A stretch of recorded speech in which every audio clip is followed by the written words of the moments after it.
Bonsoir à toutes et à tous et bienvenue dans cette nouvelle masterclass organisée par l'école 3IS. Je m'appelle Éric Dunquian, je suis professeur à 3IS Paris et coordinateur des masterclass et je suis accompagné ce soir de Jérôme Casabianca, responsable pédagogique à 3IS Lyon. Bonsoir Jérôme. Bonsoir Eric, bonsoir à nos étudiants et étudiantes présents et en ligne ce soir, mais aussi aux intervenants et collègues à l'école. Ce soir, nous allons accueillir Isilde Lebesco. Bonsoir Isilde. Bonsoir. Isilde, on vous connaît surtout en tant que comédienne, mais vous êtes aussi auteure, productrice et réalisatrice. Et vous avez une relation depuis peu, on va dire, privilégiée avec 3IS, puisque certains de nos étudiants ont œuvré auprès de votre dernier long métrage.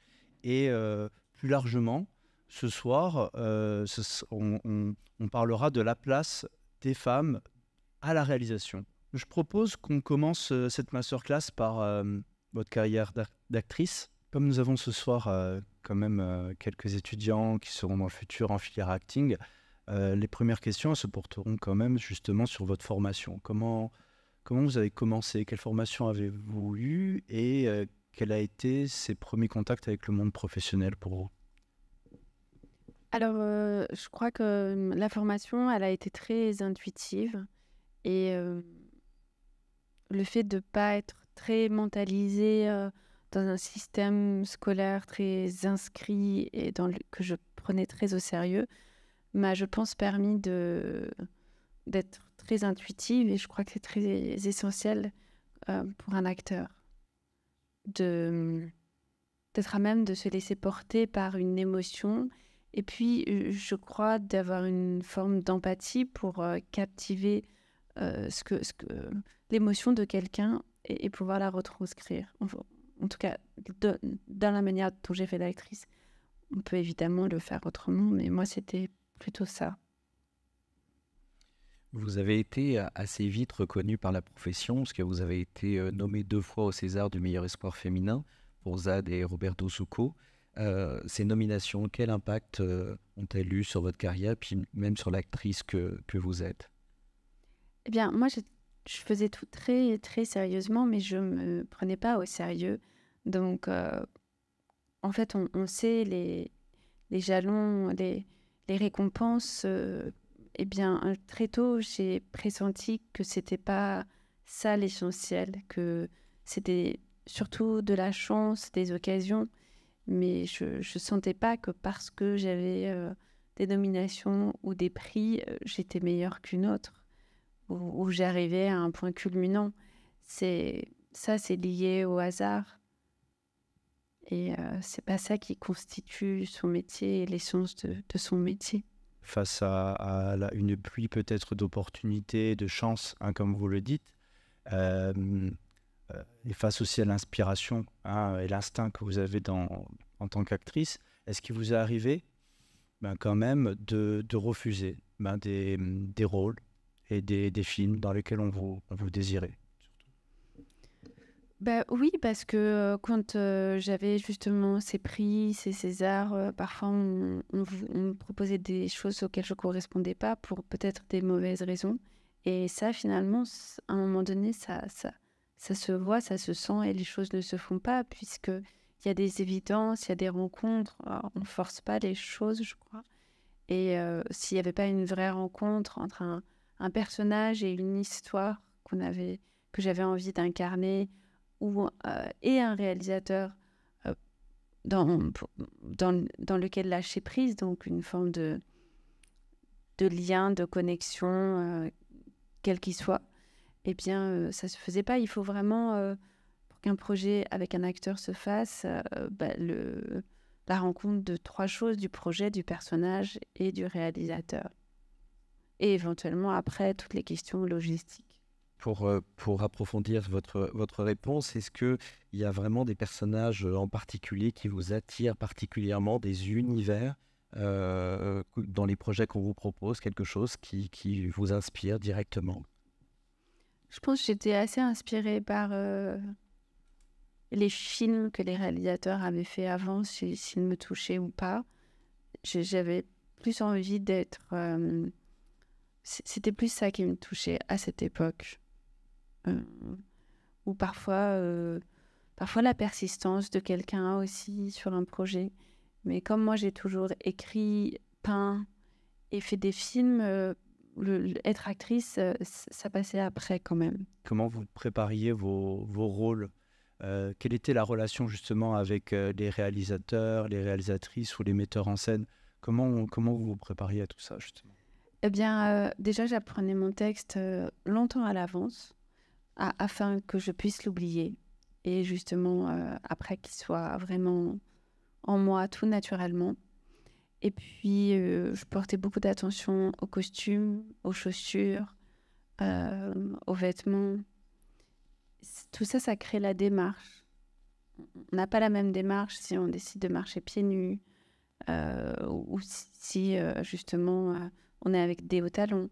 Donc, tout ça construisait avec le texte le personnage. Dans l'un de vos derniers rôles, vous avez joué donc dans Un jour fille de Jean-Claude Monod.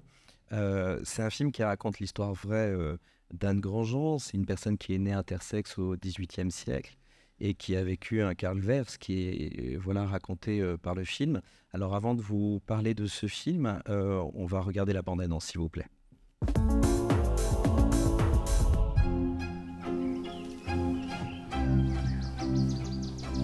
Au village, certains disent que je suis un drôle d'animal, à la fois garçon et fille. J'ai vu Sophie avec Antoine. C'est pas à la place de Sophie que j'aurais aimé être. C'est à la place d'Antoine. Mais si ses sentiments la poussent vers les filles, si elle est aussi garçon que fille, il serait plus convenable qu'elle change d'habit. Ce sera un grand bouleversement pour elle, pour nous tous. Comment m'appellera-t-on maintenant? Jean-Baptiste. Rendez-moi la fille qu'elle était.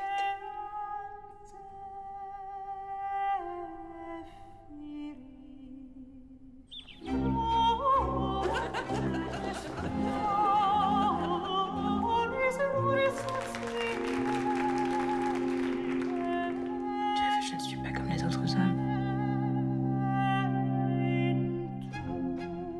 Grandjean est-il, d'après votre avis, un hermaphrodite à dominante homme ou femme? Je ferai casser ce jugement, qui est une honte pour notre âge éclairé. Mais la justice a à assurer le respect de nos institutions cardinales et à punir les abominations. Mais elle n'a pas à produire d'abominations. Silence! Mais quel crime est-ce là qui dépend d'un habit?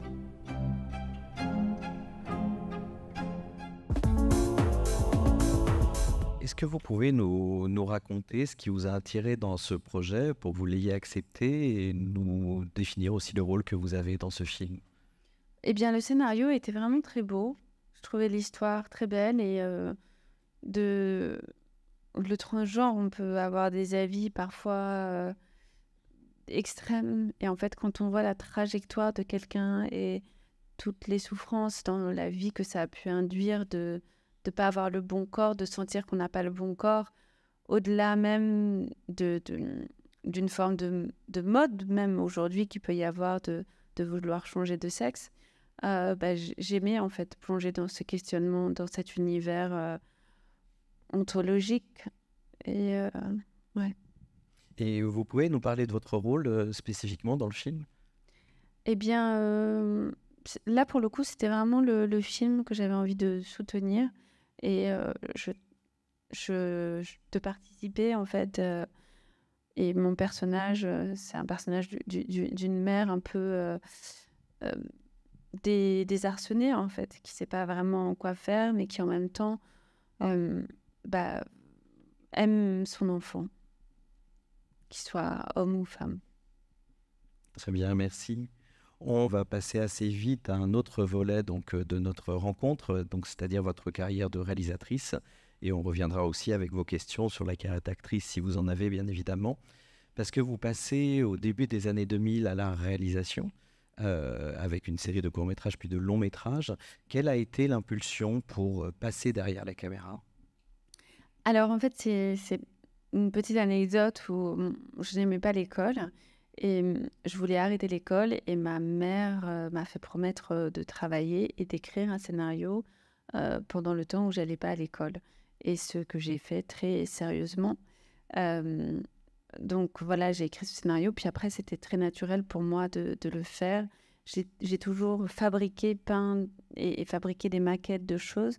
Donc, voilà, j'ai fait la maquette de mon décor, j'ai cherché des enfants.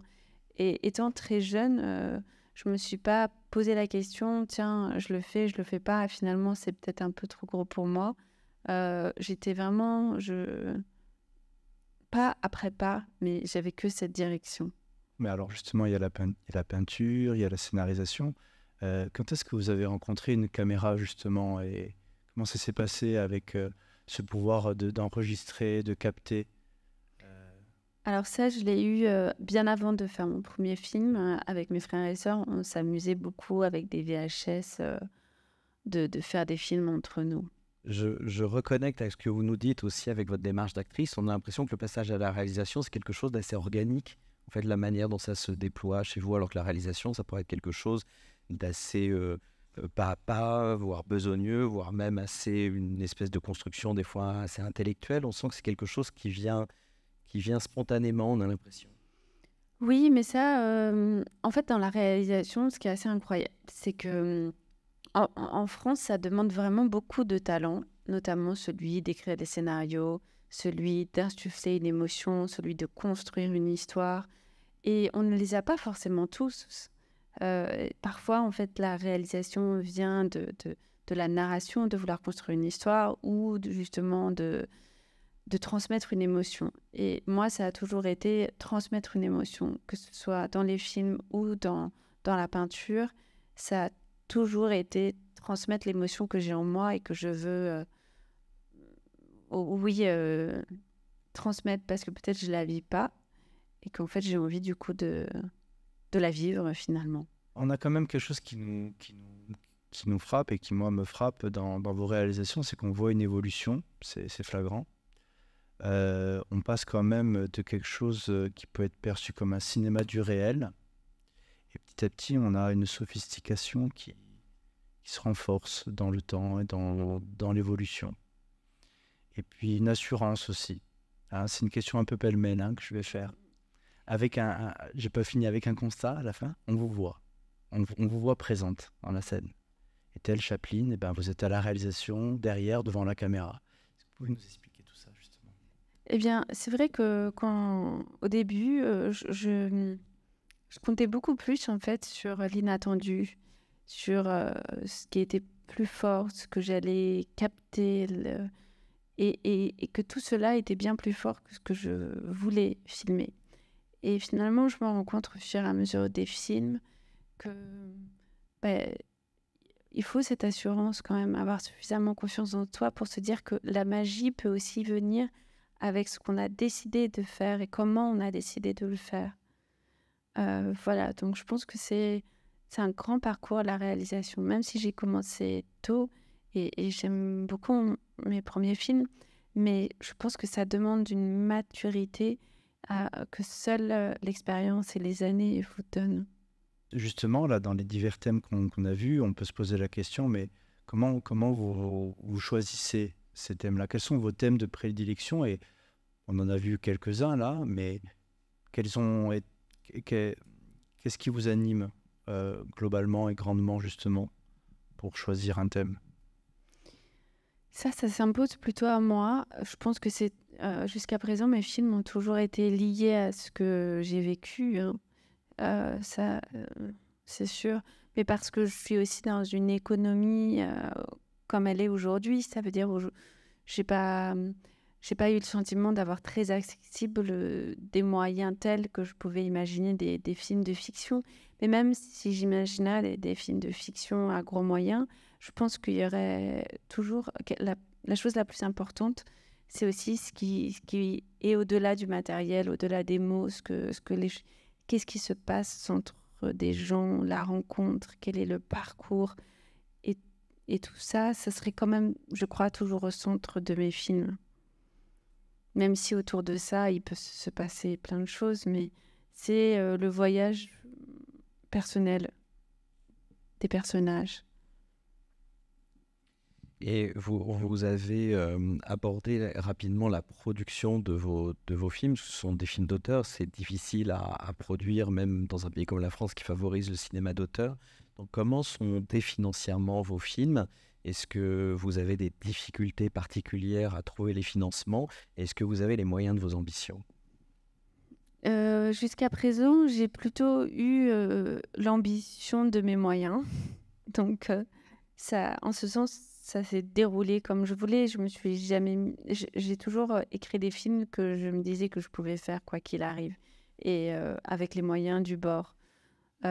Après, c'est vrai qu'on est privilégié en France, mais c'est quand même bizarrement, c'était mon dernier film où il y avait quelque part le plus d'argent parce que le plus d'acteurs, qui a été pour moi quand même le plus difficile, parce que dès qu'il y a des acteurs, ça implique une infrastructure plus lourde.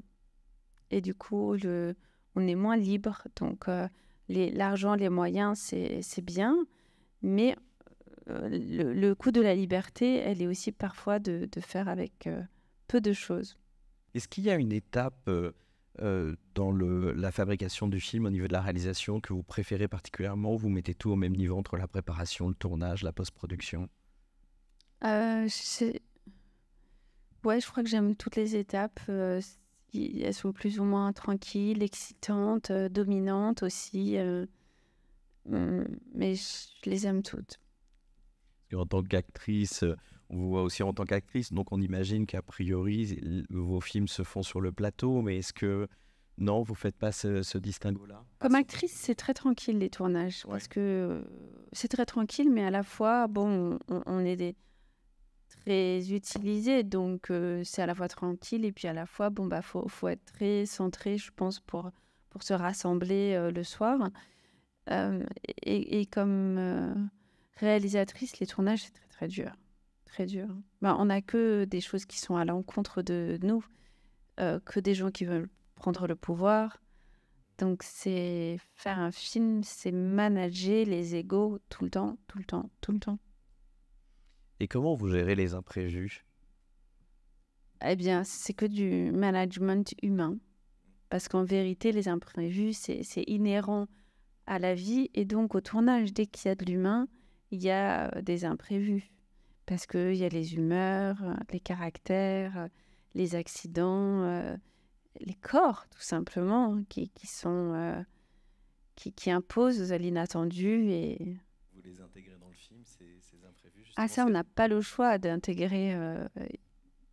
oui, dans n'importe quel travail, et a fortiori, en plus, quand on fait des films, d'intégrer l'humain, l'inhérent, l'émotionnel, beaucoup. Donc, l'un de vos derniers films s'appelle Une famille. Donc, c'est un long métrage qui n'est pas encore sorti, donc avec au casting Jeanne Balibar, Élodie Pouchet, Elise Moon et vous-même. Et Marisa Berenson aussi. Oui. Est-ce que vous pouvez nous donner quelques clés sur le résumé du film, de son thème? Eh bien, c'est sur une famille à proprement parler, sur une femme, sur les rapports de femmes entre elles, dans une famille. Donc, c'est beaucoup sur les sœurs, le rapport mère-fille et le rapport qu'on a à son passé, comment le passé s'impose à soi et comment on perpétue les rôles qui on est dans une famille. Si on a pris sur soi enfant, bah, en fait, les stratégies d'enfance qui sont toujours là en tant qu'adulte et qui se révèlent d'autant plus fortes quand on se retrouve en famille, puisque on est souvent les enfants qu'on était. Donc c'est beaucoup là-dessus, et surtout ces nœuds qui se rejoignent, et à un moment donné, il se passe quelque chose qui fait que tout va se dénouer. Et vous êtes donc comédienne dans ce film, et comment vous parvenez à gérer le fait d'être devant, derrière, d'avoir des partenaires et en même temps d'être réalisatrice du film? Comment vous faites? Alors ça, c'est vrai que c'est assez pratique d'être dedans, parce que du coup, on peut diriger de l'intérieur. Et justement, ce que je vous disais sur l'humain, quand il y a beaucoup d'humains à gérer sur un plateau, eh bien, moi, quand je joue dans mon film, ça me permet de tourner et de gérer dans le tournage. Et ça fait qu'on a beaucoup d'heures de rush. c'est sûr, mais on a justement cet inattendu et cette efficience de l'énergie. Du coup, on ne perd pas beaucoup d'énergie à manager beaucoup avant, après, ce qu'on fait de toute façon. Mais là, tout d'un coup, on le fait dans le film. J'ai essayé, en fait, en faisant ça, ça me permettait de maximiser, en fait, le temps de tournage. Voilà. Vous tournez comme on appelle dans la longueur, c'est-à-dire que vous privilégiez les prises assez longues pour que les personnages, voilà, les comédiens intègrent les séquences. Vous travaillez comme ça? Oui, et puis parce que s'il y a une prise, par exemple, de 5 minutes, eh bien, pour un acteur, c'est difficile de se contrôler, de se tenir pendant plus de 2-3 minutes. Donc, à un moment donné, il est obligé d'intégrer son personnage au point d'y être lui-même vraiment complètement. Et ça, de donner de lui-même, en fait, complètement. Vous voyez, la rupture entre le personnage et l'acteur se dissout. Ça veut dire qu'au niveau du montage, j'imagine que vous avez énormément de possibilités avec une méthode de travail ainsi.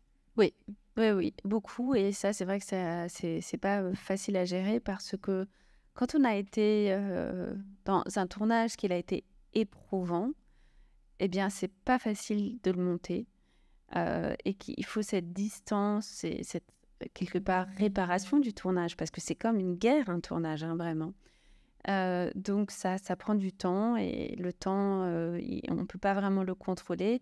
Et puis, il faut aussi, je pense, des gens extérieurs qui ont la distance pour créer la narration et voir les roches comme elles sont, être à même de voir les roches, pas le tournage.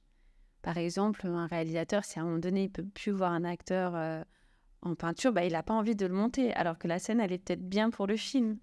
Donc, oui, tout ça, c'est une gestion, encore une fois, de l'humain, sauf que c'est de soi aussi, mais qui compte. D'où la difficulté de réaliser, de produire. Je vais en profiter aussi pour parler un peu de notre jeunesse, de vous remercier aussi en leur nom, puisque sur une famille, vous avez pu accueillir pas moins de 3 élèves, les uns après les autres, l'été dernier. Justement. 4, on peut dire, oui, 4 avec Aurélien actuellement en stage. Oui, on peut dire 4. Qui sont là et que je remercie d'ailleurs. Est-ce que vous pouvez nous parler justement de ces 4 élèves de 3IS Lyon? Alors, ça a été un moment où on a repris une session de montage avec un monteur qui s'appelle Yann 2D, qui est un monteur très, très expérimenté. Et on a en fait travaillé à distance, c'est-à-dire que lui voyait le montage et me faisait des retours scène après scène, très, très narratifs, très, très construits justement, et que moi qui aime la matière, l'émotion, les sentiments, eh bien je pouvais avec ça remanier les choses avec Valentin, Mathieu, Aurélien. Et donc ça a été très riche aussi parce que du coup, la différence d'âge et de moi et de Yann 2D fait qu'on n'a pas la même perception, évidemment, qu'on n'a pas la même grammaire filmique. Et c'était très riche, ça. Petite question comme ça par curiosité, on a eu connaissance quand même dans les bandes annonces ici et là que le film s'appellerait Connemara au départ. Pourquoi ce revirement justement? Alors, d'abord, il y a eu un livre qui s'appelle Connemara, et puis après, c'est les producteurs qui m'ont dit « Mais Connemara, ça parle pas vraiment du film ». Et donc, le rôle du producteur, c'est essayer d'amener une forme de cohérence et de message clair de ce qu'est le film et de comment on communique dessus. Or, Connemara, on ne sait pas déjà forcément que c'est une ville, que c'est en Irlande, et c'est pas l'essentiel du film. Moi, c'était une manière poétique, voilà, et je pense que c'était tout à fait pertinent de leur part de vouloir l'inscrire de manière plus réelle et de parler plus du film dans son titre. Et le film, là, il est à quel stade? Est-ce qu'il est terminé? Est-ce qu'il entre en distribution? Quand est-ce qu'on pourra le voir? Alors oui, il va être présenté dans un festival là cet été. et après, il sortira peu de temps après. On va aborder un dernier aspect donc, de notre échange tous ensemble, c'est le fait de travailler dans le monde du cinéma en tant que femme et réalisatrice femme. C'est un sujet qu'on a déjà abordé dans une masterclass il y a quelques mois. On vous encourage à la revoir avec Agnès Salle, qui est haute fonctionnaire au ministère de la Culture et qui est dédiée à la promotion de l'égalité et la diversité. Donc, on a longuement parlé de la place de la femme réalisatrice dans le monde du cinéma. Quelles ont été, vous, vos difficultés éventuelles de passer à la réalisation, particulièrement en tant que femme ? En fait, je pense, je ne m'en rendais pas compte très jeune, mais en vérité, je crois que la vie de femme, elle n'est pas facile. On a que... en fait, on est objetisé depuis le départ. Donc, à 12, 13 ans, les filles pensent à comment elles vont s'habiller, le maquillage qu'elles vont mettre... Elles veulent plaire. Donc, en fait, les deux sexes, si je puis dire, sont victimes en fait, de leur position sociale depuis le départ parce qu'elles se vivent comme objets et elles donnent de l'énergie à ça. Et les hommes, en réponse. Mais donc, au vu de le noyau, c'est ça. Et puis après, tout est difficile. Quand même, mais après, je ne me rendais pas compte aussi que c'était comme ça. Mais en fait, c'est la vie d'une femme qui est assez difficile, en fait. Et la vie des enfants aussi, c'est-à-dire que quand on n'a pas le pouvoir, quand on n'est pas dominant, donc enfant et souvent femme, quoi. Parce que je pense que naturellement, on est moins dominante. Donc, tout est toujours comme une guerre. Comment vous avez réussi à surmonter cela ? Je ne sais pas si j'ai réussi déjà. Oui, non, j'ai fait plein de choses, c'est vrai. Mais après, il y a aussi... j'ai laissé des plumes aussi, beaucoup. Donc, mais en tout cas, ça faisait partie, je crois, de mon caractère. Je suis aussi... j'ai un côté aussi très leader, peut-être un peu dominant aussi. Après, consciemment, j'essaie de ne pas l'utiliser dans la vie, en fait, que dans mon travail comme réalisatrice, parce que forcément, il faut être dominante pour faire des films. Il faut avoir envie de l'idée, sa vision, en tout cas. Voilà. Mais on y arrive, mais c'est pas facile, c'est pas évident, quoi. Là, dernièrement, on a vu au Festival de Cannes que la femme était à l'honneur. Enfin, on va le dire, elle était consacrée, il faut le dire. Puis on a un constat qui est encore malheureux aujourd'hui parce que, plus un budget est gros lorsqu'un producteur, on va le mettre au masculin, cherche un projet, et moins on va trouver de femmes derrière ce budget-là, en fait. Moi, ce que je peux observer, c'est que vous avez pris les devants, visiblement aussi, puisque vous êtes productrice aussi. Est-ce que c'est pour ces raisons-là aussi que... Oui, c'est vrai qu'au début, j'ai présenté mon scénario à quelques producteurs et puis ils m'ont pas du tout prise au sérieux. Et donc, du coup, je me suis lancée pas parce que je voulais être productrice, mais parce que je voulais fabriquer. Donc, d'une certaine manière, être productrice, mais plus productrice exécutante. Après, je pense que c'est quand même un métier à part entière et je me vois pas productrice. Je suis productrice de mes films. Parce que ça s'est fait comme ça. Mais c'est quand même un métier à part entière, vraiment. Et qui encore une fois, c'est, je crois, différentes qualités que celle de réaliser. L'égalité homme-femme, surtout dans les postes de pouvoir, donc au niveau de la réalisation, donc comme l'a dit Jérôme, c'est problématique, même s'il y a des indices positifs avec les prix à Cannes et les Césars, etc., là récemment. Mais quelle est votre vision, vous, sur ce désir d'égalité homme-femme, surtout au niveau de la réalisation? Est-ce que vous avez un avis sur comment les choses pourraient aller dans le bon sens? Moi, je suis plus intéressée par la place de la femme en France ou dans le monde que celle spécifiquement au cinéma. Parce que malgré tout, je crois que dans le cinéma, dès qu'on est dans les arts, on a quelque chose un peu de privilégié, en fait. Même si financièrement, ça peut être dur, humainement aussi. Le fait de pouvoir créer, c'est pour moi une forme déjà de privilège. Donc, je pense plutôt à la place de la femme dans le monde, en fait. Elle est terrible. Votre sentiment justement par rapport au futur, à la nouvelle génération, euh, est-ce qu'on peut en placer une certaine confiance allez, pour le domaine du cinéma pour commencer, mais est-ce que vous avez un sentiment de choses qui s'améliorent justement? Et franchement, je sais pas. En tout cas, il y a de plus en plus de mots déjà pour comprendre les choses. Et c'est vrai que moi, par exemple, j'ai écrit un livre et j'ai écrit ce livre aussi parce que j'ai un ami coproducteur avec moi de mon dernier film qui m'a dit mais tu as un rendez-vous avec l'histoire, Isil, tu peux pas te taire comme ça. Il m'a dit ça en janvier.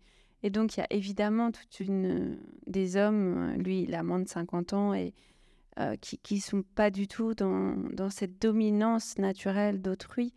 Et qui, évidemment, ça, c'est très inspirant. Et mes frères aussi sont pas comme ça. Donc, j'ose espérer que qu'il y ait d'autres comportements qui veuillent se faire et pas seulement celui de jouir de la domination. Oui, parce que c'est particulièrement marquant, je trouve, dans nos générations d'étudiants qui sont quand même très impliqués dans certains mouvements comme collectifs, comme le 50-50, dans MeToo, etc. Et est-ce que voilà, c'est quelque chose qui vous inspire aussi? Est-ce que c'est une dynamique aussi que vous encouragez, que vous avez des choses peut-être à dire à ces prises de position pour nos étudiants? Eh bien, je crois de parler parce que même étudiant, on a été, il y a peu de temps, enfant. Donc, parler de ce qu'on a vécu parfois en mal pour ne pas reproduire les choses, quoi qu'il arrive. Et puis, pour les femmes, se centrer sur elles, pas répondre à ces codes sociaux qui est on doit faire ci, on doit faire ça, on doit plaire. Donc peut-être qu'avec tous ces éléments, ça changera un petit peu au point que ces gens-là deviennent parents et essayent d'inscrire autre chose dans la vie des enfants. J'espère. Malgré tout, il y a quand même des progrès. En fait, il y a 300 ans, les femmes ne pouvaient pas voter ou avoir un compte en banque. Aujourd'hui, elles peuvent quand même. Donc, petit à petit, il y a des changements quand même. J'espère, en tout cas, merci. On va peut-être enchaîner avec des questions-réponses avec nos étudiants. Vous pensez quoi de la représentation des femmes trans dans le cinéma, dans la réalisation, l'acting?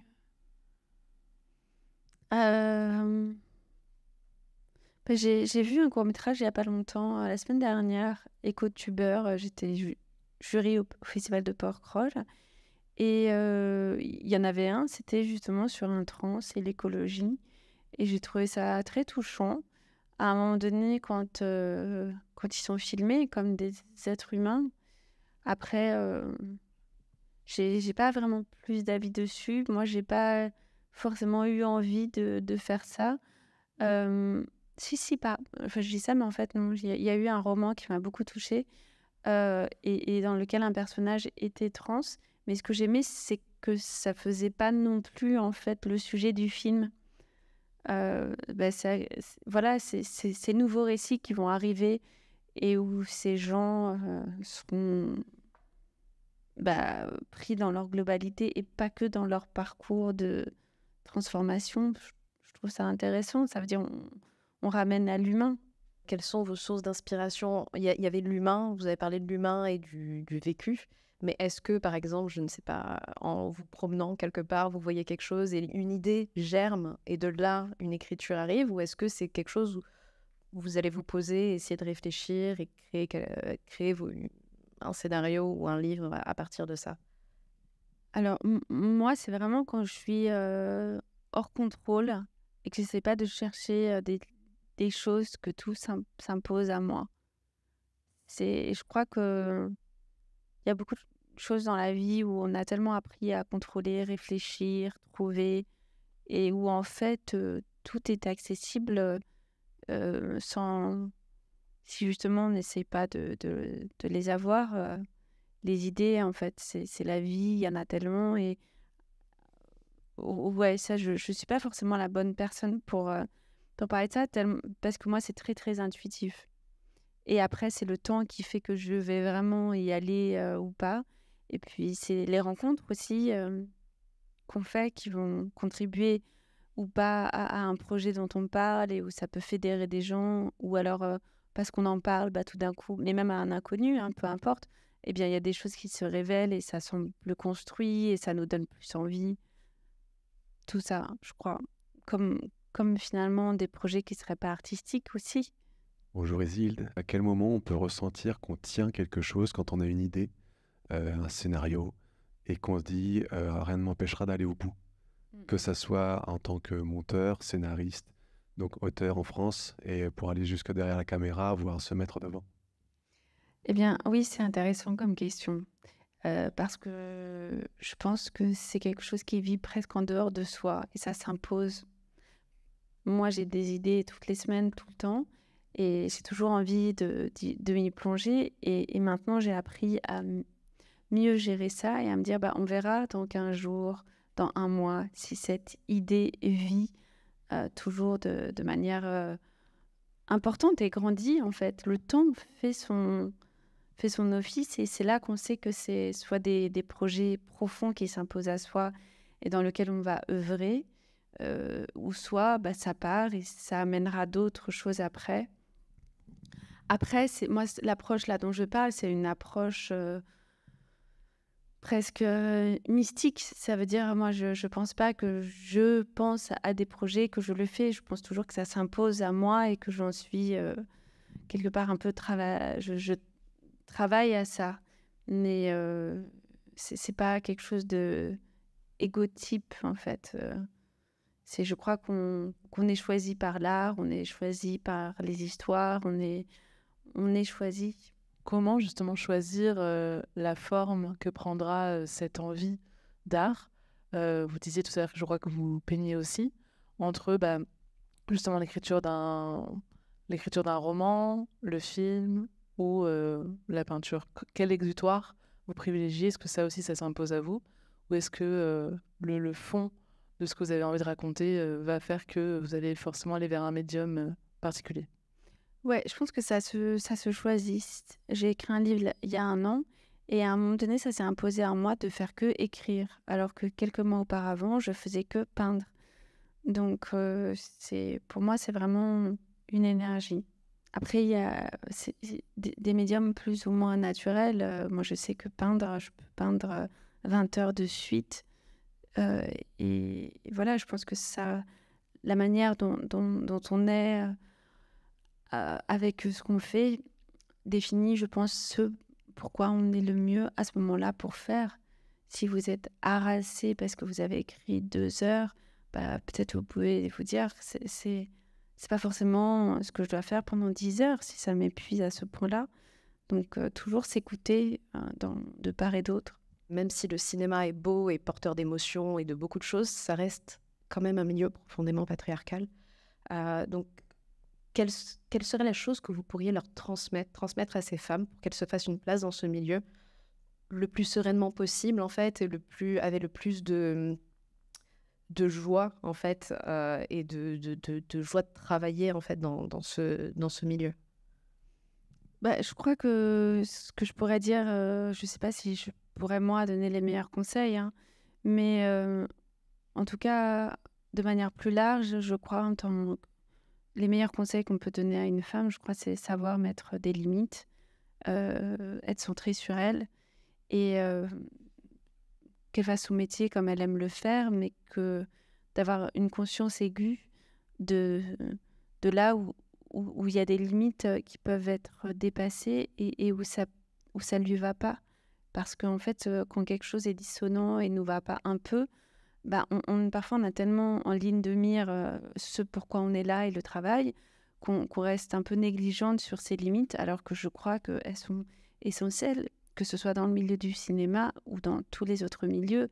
C'est-à-dire, on n'a pas suffisamment appris qu'en fait, ce qui est essentiel, et même au-delà de tout, c'est ces limites. Et elles sont différentes pour chacun. Pour une, il va y avoir des limites très larges, et puis pour une autre, très, très prescrit en fonction de son éducation, de ce qu'elle a vécu, mais je crois que c'est essentiel. Ouais. Moi, j'aimerais poser une question peut-être directement adressée à nos étudiants et étudiantes qui sont en écriture-réalisation, qui en 3e année font un court-métrage dit d'auteur, c'est-à-dire ils sont seuls responsables d'une histoire et d'un film à porter. On peut voir chaque année en tant que pédagogue que c'est aussi un moment un peu difficile, parce que dans un apprentissage de première année polyvalent, en 2e année, on apprend à collaborer au service d'un produit, d'une série qui répond à des standards aussi où la notion d'auteur n'existe pas réellement. Et la 3e année, à 3IS, effectivement, là, on peut enfin s'exprimer de manière un peu plus personnelle, d'un point de vue plus auteur. Et c'est un moment parfois un peu angoissant, un peu difficile, cette liberté. On a du mal à savoir quoi en faire parfois. Est-ce que vous avez un conseil à adresser à nos étudiants ? C'est vrai que écrire des histoires, être scénariste, c'est un métier absolument incroyable, hein. C'est le cerveau des films, mais on n'a pas forcément tous ce talent, il faut le dire. Et parfois, on aime écrire. Moi, j'aime écrire des personnages, écrire une langue, mais je suis moins intéressée par la narration. Ça veut dire un milieu, un début, une fin. Donc tout ça, c'est des grammaires différentes. Donc déjà, il faut savoir ce qui soit nous touche, et si on a envie de réaliser, on n'est pas obligé de se dire qu'on va aussi écrire. En fait, on peut collaborer tout simplement parce qu'il y en a d'autres qui aiment écrire et qui n'aiment pas réaliser. C'est des compétences vraiment différentes. C'est très français de se dire qu'il y a le film d'auteur et que celui qui écrit, il réalise. Je ne trouve pas que c'est forcément ça à mettre... comme le mieux, quoi. Et après, écrire, ça demande quelque part une introspection. Pour être un peu authentique, il faut toujours écrire quelque chose qui vient de soi, je crois. Et à nos étudiants aussi qui ont effectivement des difficultés à écrire, mais qui ont des univers à eux, mais effectivement, ils ont du mal avec la dramaturgie et ils ont aussi du mal à collaborer aussi avec des scénaristes. Oui. Et est-ce que ça a pu vous arriver? Parce que vous avez quand même des films qui sont très forts. Et en même temps, est-ce que vous écrivez tout? Est-ce que vous avez des difficultés à collaborer à l'écriture? Quand on fait un film, il faut savoir collaborer avec meilleur que soi, que ce soit au scénario, avec des chefs-op, mais sans pour autant qu'ils prennent le pouvoir sur son histoire. Et ça, ces équilibres-là, ils ne sont pas évidents à gérer. On doit en fait casser son ego, mais en même temps, on doit préserver celui de son projet. Et ces différenciations se confondent aussi beaucoup. D'où le patriarcat, les pleins pouvoirs, où parfois les producteurs ou les réalisateurs confondent leur position et leur film. Il y a un constat que j'ai fait en début d'année, quand on a créé chacun les groupes de tournage, les équipes, etc. pour les divers courts-métrages. J'ai remarqué que ceux qui étaient réalisés par les hommes étaient essentiellement constitués d'une équipe masculine. Et que ceux qui étaient réalisés par des femmes étaient essentiellement constitués d'une équipe féminine. Et du coup, je voulais savoir si ça jouait aussi sur vos équipes. Est-ce que vous vous entourez en général de femmes? Enfin, est-ce qu'il y avait vraiment une mixité ou pas du tout? Alors oui, déjà, comme j'ai fait des films depuis longtemps, il n'y avait pas forcément beaucoup de femmes techniciennes. Et surtout,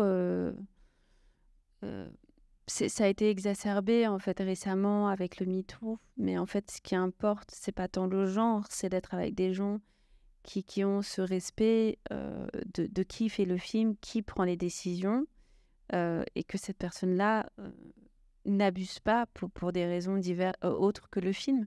Mais après, évidemment, il y a des femmes dominantes, machistes aussi, et c'est pas forcément positif. Donc, en fait, il s'agit de constituer son équipe de gens qui vont vraiment respecter ça. C'est ce jeu de pouvoir, quelque part, et avoir des égos suffisamment un peu cassés pour pouvoir être au service d'un film, parce que finalement, c'est la seule chose qu'il faut. Si tout était remplacé par des machines, il y aurait vraiment, les tournages seraient très faciles. Le réalisateur n'aurait que à programmer. Ce qui est difficile, c'est vraiment l'humain. Donc, des gens gentils, il y en a, hommes ou femmes, à partir du moment où on a décidé qu'on voulait travailler avec des gens comme ça et qu'on n'avait pas besoin du conflit. Parce que, oui, il y a aussi dans des trajectoires des gens qui étaient familiers avec le conflit et qui, du coup, perpétuent ça. À partir du moment où, justement, une femme ou un homme, il a ses limites bien constituées, il n'y a plus la place de dévier, en fait. Et du coup, même si quelqu'un est déviant, que ce soit homme ou femme, bah, quelque part, il peut être exclu. Donc, je pense que c'est vraiment avoir sa ligne, avoir ses limites et savoir ce qu'on veut de ses collaborateurs. Est-ce qu'on peut dire, un peu traduire tout ça, que quand on est réalisateur ou réalisatrice, on est quand même quelqu'un de diplomate, hein, qui doit justement composer la chèvre et le chou, faire entendre que tout le monde s'entende aussi. Oui, c'est mieux, mais après, il y en a qui ne le sont pas et qui sont au contraire très caractériels. Mais les réalisateurs diplomates, oui, c'est mieux. Mais c'est surtout le producteur qui doit être absolument diplomate. Le réalisateur, jusqu'à présent, on a un peu accepté qu'il était capricieux, mais on l'accepte de moins en moins. Aujourd'hui, si on a des réalisateurs qui sont... des artistes qui sont un peu fous et caractériels, on l'accepte moins. Et c'est plutôt très positif parce que moins on l'accepte, moins ils vont se permettre pour faire ce qu'ils veulent de se comporter mal et c'est plutôt mieux, quoi.